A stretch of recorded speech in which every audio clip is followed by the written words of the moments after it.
Naliaka Wanjala. I, Richard Satya Wanjala. I, Charles Ochieng. I, Derek Omondi Sita. I, Eltirosa Cheng Wasonga. I, Jaros Sylvia Winja. I, Linda Atuo. I, Korea Chelanga. I, Anamo Franklin Bobiamu. I, Laban Kituma. I, Lavin Galpet.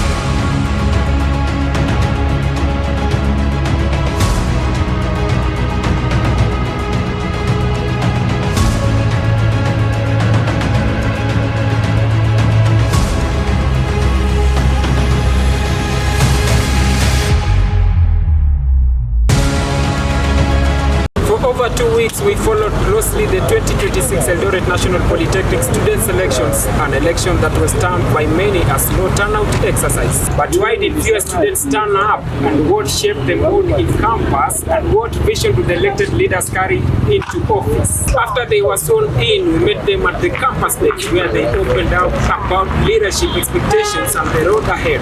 My name is Sharif Ngala. Tonight, Kenya Coastal News in collaboration with State News TV Kenya, Tripple TV presents to you the Eldoret National Polytechnic Student Selections 2026.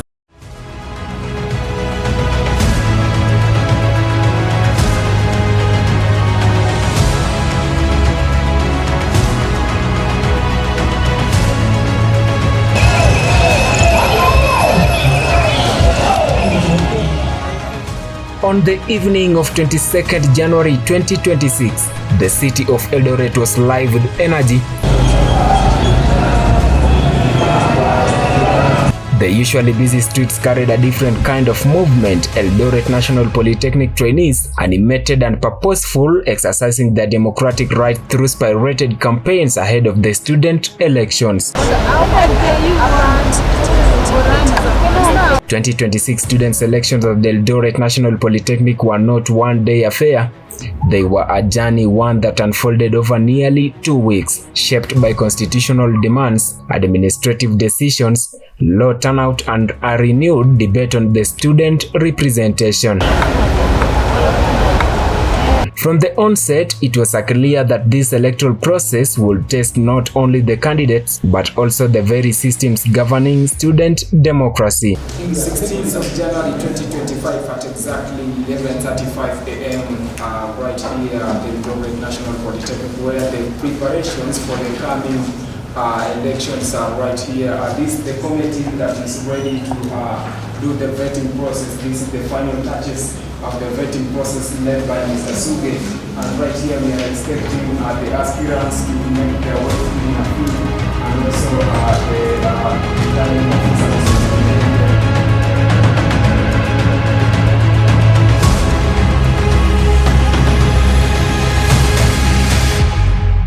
The vetting of aspirants, overseen by Electoral Committee, led by Chairperson Edward Kiprop and Secretary General Geoffrey Odhiambo, vetting was guided by strict requirements. Therefore, not valid yet to bring this statement reflecting the test payments, including fee clearance, academic eligibility, adherence to the student constitution, and availability of the remaining academic terms. But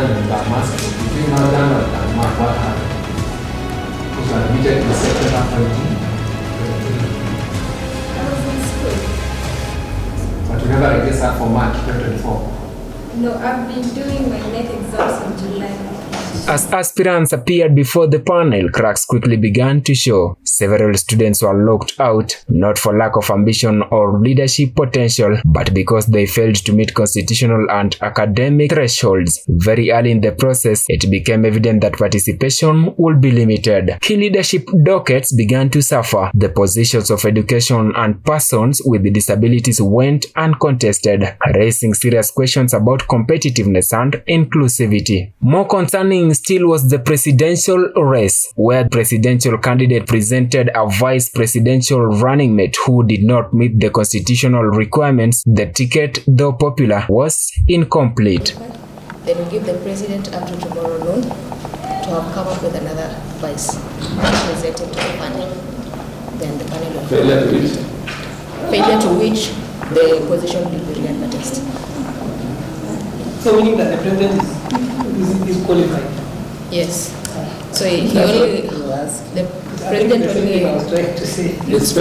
It's pending clearance, not It's pending clearance because of the deputy. So until he presents the deputy by tomorrow noon. Faced with these realities, the matter escalated to the dean's office, which in this election served as the returning officer. After consultations and review of the constitutional implications, a decisive call was made. The elections were postponed. The postponement was not for convenience nor indecision, but a deliberate administrative intervention aimed at protecting the integrity of the process. It was meant to give room for more aspirants to meet eligibility requirements, to encourage competition in uncontested seats. The elections were postponed, and now we expect that they were given enough time. So I think they up to now they are selling their votes, manifestos, and maybe giving out it all. They are also given they will also be given time to campaigns in public. Up to now they are given internal campaigns. So I think because the elections were postponed to 2 days prior, so they'll have enough time for their manifestos and to give it all. And to ensure that the eventual leadership will be constitutionally sound. The decision extended the electoral process, pushing 2 days more united debate across campuses. Would more time lead to wider participation, or had a constitutional framework already narrowed the field too much? Thanks the entire institution for giving us a chance, but also to enable to practice our own democracy. But again, we have so many unopposed seats in this election. This to mean that the constitution has to be enacted so that each and every student's voice to be heard in terms of leadership. Why should you clear a fee in an year that you've not even learned? It's very bad that you have to clear a fee for you to vie. Maoni yangu kwa hii election ya saizi tukikompare na ya last year ilikuwa more cheerful na more giving, ile vibe ya tutaenda kupiga na inaleta ile nini ya competition. So saa hii kumenyamaza tu hivi until wakuwe na mtu, kuna siasa, kuna elections fulani. So chenye naweza sema ni hii ya saizi imepuuzwa kiasi, ama sijui nini inaendelea. It was a question lingered as campaigns resumed and the institution prepared once again for the polls. On Friday, 23rd January 2026, voting day finally arrived as polling stations opened across the institution. Thank you for the opportunity. Today, the 23rd of January 2026. We spoke to the chief principal, who called on trainees to turn out in large numbers and exercise their democratic right. This is an opportunity for the trainees to elect their representatives, the council that will represent them for the next 1 year, that is 3 terms, and we have witnessed the process of nominations, vetting, and today is the D-Day when the trainees go to the ballot to elect their representatives. As the administration, our role is to support and facilitate this exercise through the Office of the Dean of Students. The exercise is actually being shepherded by IEBC, KSS office, and it is being managed by a student electoral body that was constituted as per the constitution of the student body. The process, we believe, will be fair to all the candidates, and we expect them to turn out and elect their representatives so that they give them the mandate to represent them in their issues. Throughout the day, students who had already casted their ballots echoed the same message, urging their colleagues to come out and vote. Nimekam kuvote na process imekuwa poa. Wenye wako nyumbani wakama vote. And I'm here to vote, and I believe that for those who have voted for them, they must win, and wenye wajafika wakuje wote to vote to join our leaders, and our leaders, they have to do what their purpose is. Tunawategemea, sawa situangushe.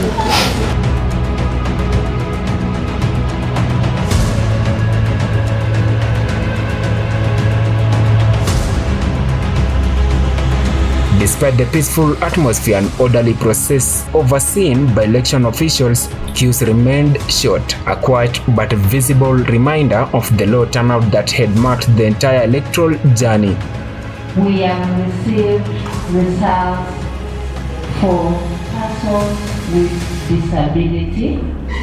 Stray ballots is 3. Valid votes cast in favor of Daily Omondi Sita and Charles Ochieng Wanjala is 60. Cabinet Secretary Health and Environment, where we have Willie Akot and Benny Nanyaka Wanjala. By 2:45 p.m., results began streaming into the tallying center from the various polling stations. The atmosphere shifted from anticipation to attention as counting progressed. The returning officer Ruben Chemitei announced the results as were being tallied.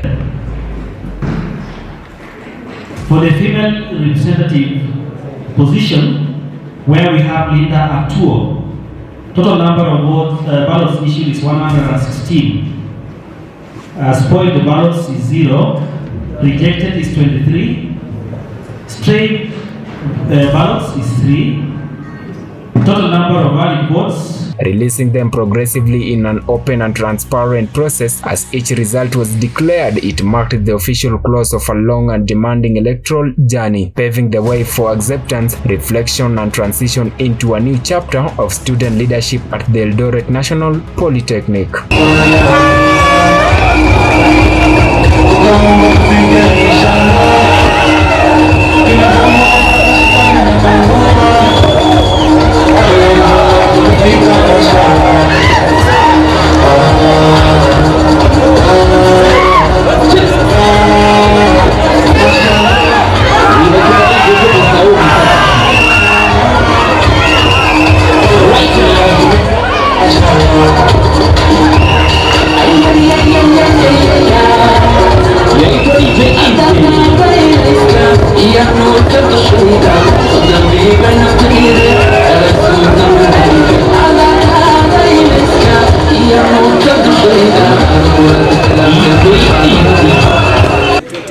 January 2026, just 2 days after the elections at the Eldoret National Polytechnic, yes, the HIN department, hospitality department, where the church is located.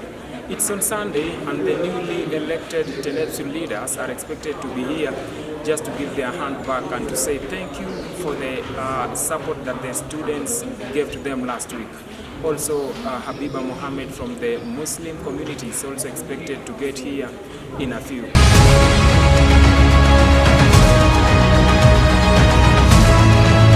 And so, with the elections concluded, we positioned our cameras ready to capture the next chapter of democratic journey. 11 a.m. East African time, elected student leaders began arriving in the church. Not all of them were present. The topmost pair, the president and the vice president, were absent, just as City Campus Governor Derek Sita and his deputy Charles Wanjala did not make it to the gathering. Gender representative Linda Atuo was also missing from the church service, a situation that, as we later established, was due to reasons beyond their control.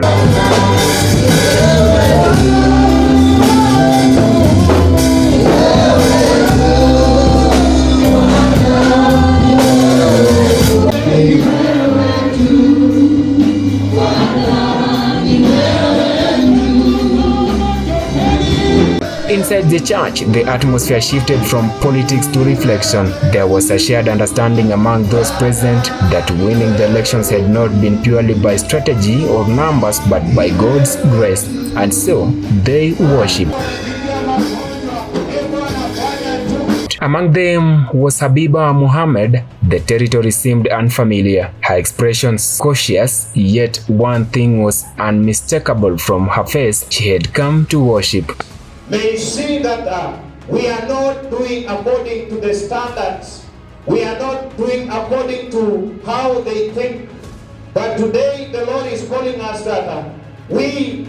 As the sermon progressed, our cameras caught a quiet but powerful moment. Cabinet Secretary for Education Elsie Rose Acchieng sat with her head buried deep in the scriptures, reflective and composed, already bearing the weight of responsibility that awaited her. Hello everyone, my name is and I want to thank the administration. After the service, voices began to emerge. Hesbon Odhiambo, fondly known as the chief blogger, he praised the administration and electoral committee for the tranquility and calm maintained throughout the election period. His message to the new leaders was firm: remain committed to the cause, lead with the integrity, and serve everyone squarely and equally without favorism. And I'm here to urge all the leaders that have been elected that you serve the people of you serve the comrade, because they trusted you and they voted for you. So please pay back as a way in that their wishes, so that you also cater for them. All the leaders who vie the aspirant, in case you lost, you are strong, don't give up, and you're part of the winning team.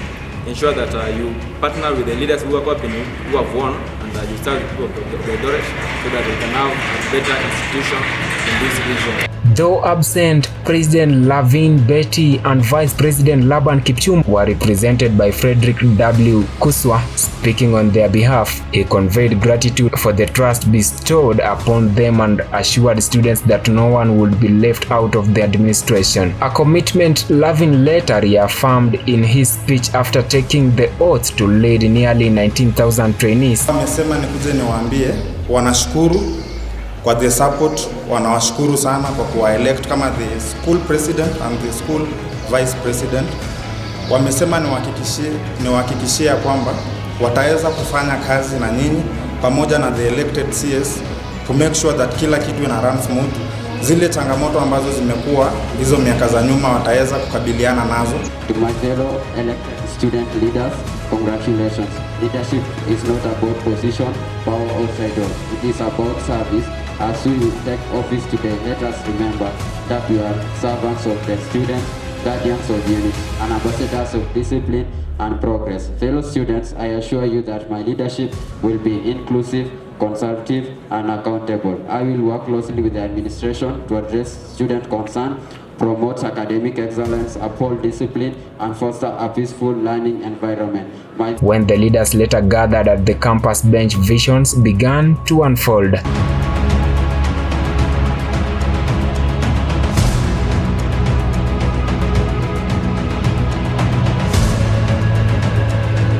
Secretary General Franklin Andago spoke candidly. His vision, he said, went beyond what comrades might be expecting. Among his priorities was ensuring that gate entry into the institution is smooth and accessible, a simple but impactful promise aimed at restoring dignity and order to daily student life. You can find a student, you are rushing to class maybe at 7 in the morning, somehow umesahau ID kwa nyumba, and then unafika kwa gate, you are being sent back again to go back for your ID. Unapata hiyo inaleta tatizo sana. Kurudi kwa nyumba, kurudi utapata the class is over. So I think I always see one computer at the gate and mobilize with the admin, because the computer should be functioning so that if you are in session, ukisahau ID, then you can key in your admission number so that you confirm kama uko kwa system, and then you are allowed to get into the class. His journey to office had not been easy. At one point, he faced competition from Victor Odhiambo. After consultations and mutual understanding, Victor stepped down. When we interacted, he confirmed this, describing it as a moment of unity over rivalry. Before we actually went for the vetting, I was still having some areas in the institution, few areas. Yes. which I was really optimistic to clear, but unfortunately where I was to get to that money, everything didn't went right.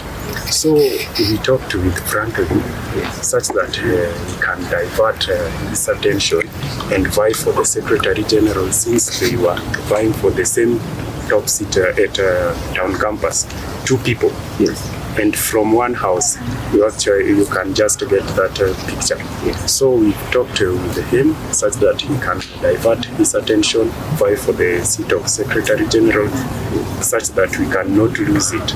And Derek Sita to remain at town campus. Yeah, so that was the main reason why. With trainees gifted across different arenas, leadership in sports, entertainment and cultural affairs became critical. Richard Satya, campaigning to revive and push forward Africa's pride, emerged victorious against Bet Kiprotich, earning the position of Cabinet Secretary for Sports, Entertainment and Cultural Affairs. Richard expressed readiness for the task. During our interaction, it was evident that he truly resonated with his docket. Sife moyo Joe, bado Mola anakupenda bro. Let's go, sife moyo Joe. Perhaps a lucky alignment for the comrades, he emphasized that entertainment will take a national outlook. Pale kwa burudani ndugu, ndipo wanafunzi wengi wanamtazamo na pale wanatarajia makuu. Na wakati nilikuwa nauza sera zangu kwa wanafunzi, nilikuwa nawahakikishia kwamba watarajie burudani iliyo ya juu.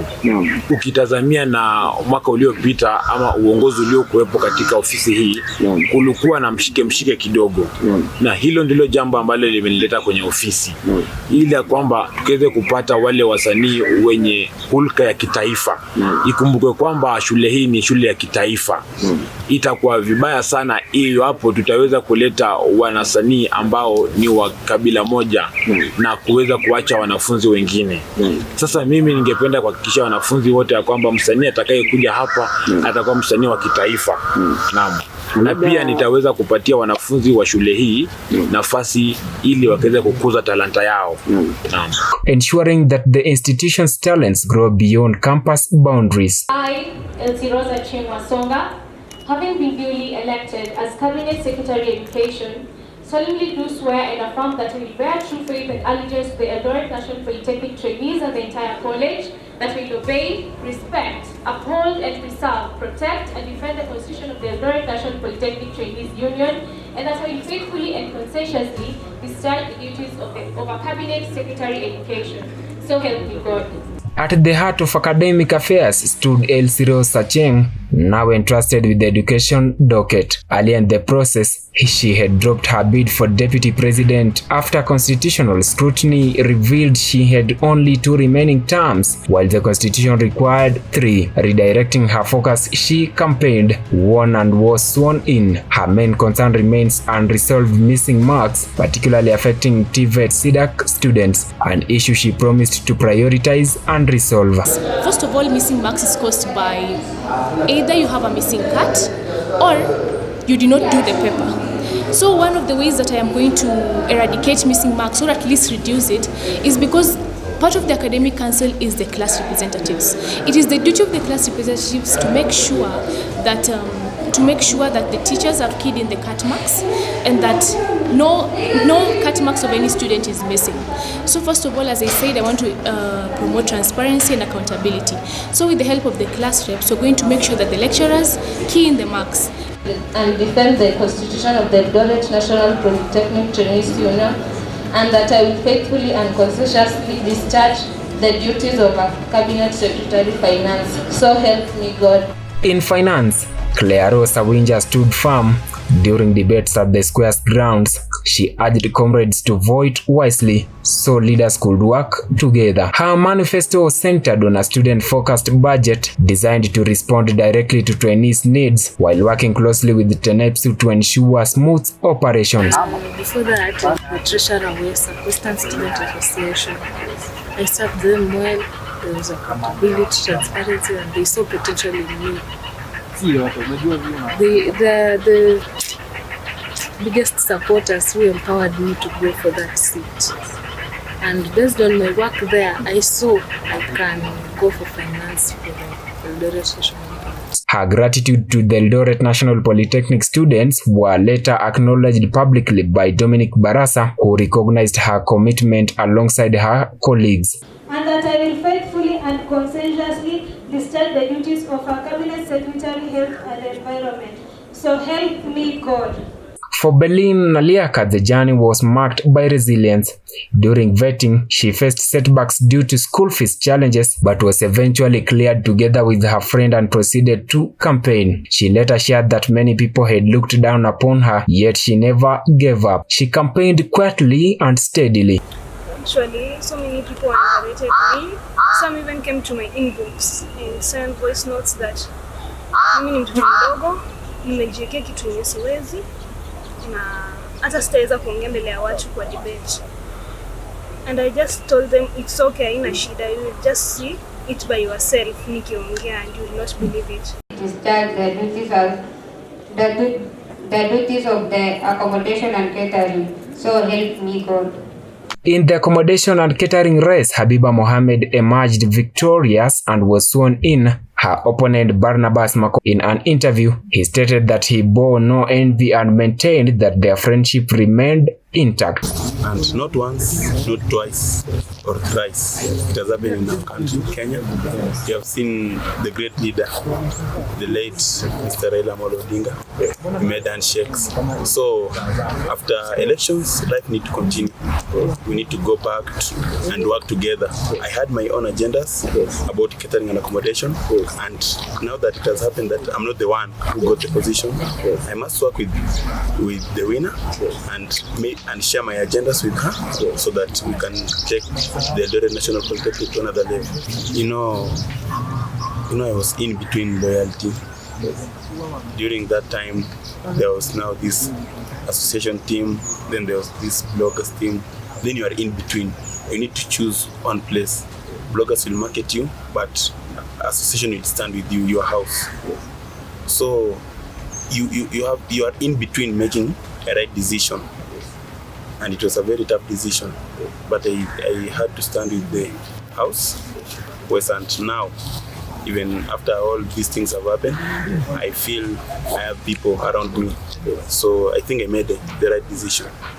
He expressed gratitude for the continued support of the Western Students Association WESA, which he had never abandoned. Barnabas now serves as the nominated minority representative. When we later spoke to Habiba after her swearing in, she affirmed that she held no grudges against Makoha. Her priority, she said, was clear: eradicating bedbugs, a persistent issue she vowed to confront during the tenure. Because that thing is not good for your head.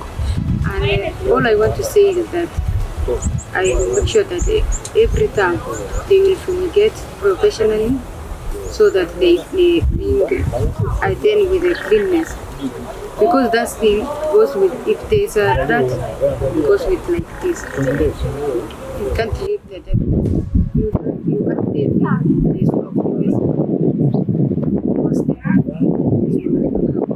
if there's a cleanness, they should know we need treatment. You see? So I want to make sure that the hostel should be clean. They should need clean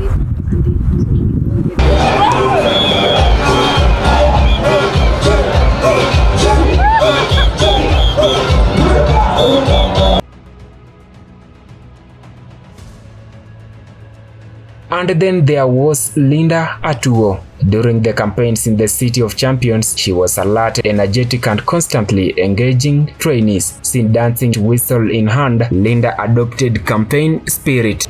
So help me God.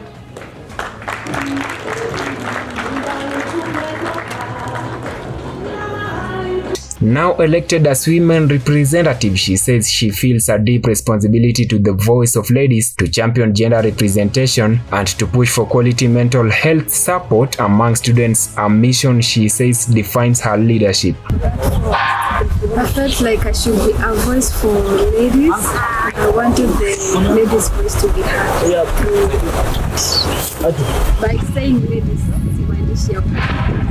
but I wanted to be a voice for ladies. I will faithfully and conscientiously discharge the duties of a governor of city campus. So help me God. Sworn in as city campus governor, Derek Sita is now entrusted with the responsibility of giving direction and leadership to students at the city campus. And when we spoke to him, he maintained that all the promises he made during the campaign remained valid. He emphasized that his priority will be ensuring the voices of city campus students are heard and represented at all levels of leadership. Derek expressed strong belief in collective leadership, noting that progress will be only achieved if elected leaders work together. In his words, unity among the elected leaders is not an option but a necessity, and with teamwork he believes everything is possible. It depends on the individual conduct and the effort. Like when we are getting to these positions, everyone has their own agendas. But after you get into that position, you backslide or you don't make full effort to those differences or the agendas to be in place. I just want to say that with the elected leaders that were elected was sworn in today and made an oath to serve the comrades. Let's work tirelessly and also work to fulfill what we promised comrades. At least when I bring this, when a soldier or a hunter gets out of his home or where he lives, he always has a mission and he will not wish to come back or get back when the mission is unaccomplished. So let's try our best, let's cooperate and make sure that we deliver something that when your time is out, at least you'll leave us a leaders. That once this was a leader, and these are the things that help us. The 2026 Eldoret National Polytechnic students' elections were not defined by long queues or loud celebrations, but by the lessons they left behind. They exposed the weight of constitutional rules, the reality of law participation, and the responsibility that comes with leadership. From vetting to postponement, from the ballot to the oath, the process reminded the institution that democracy is not just about winning seats, but about building trust, inclusion, and service. As the new leaders take office, the journey now shifts from promises to action, because the future rests not in words spoken during campaigns but in decisions made after cameras are gone.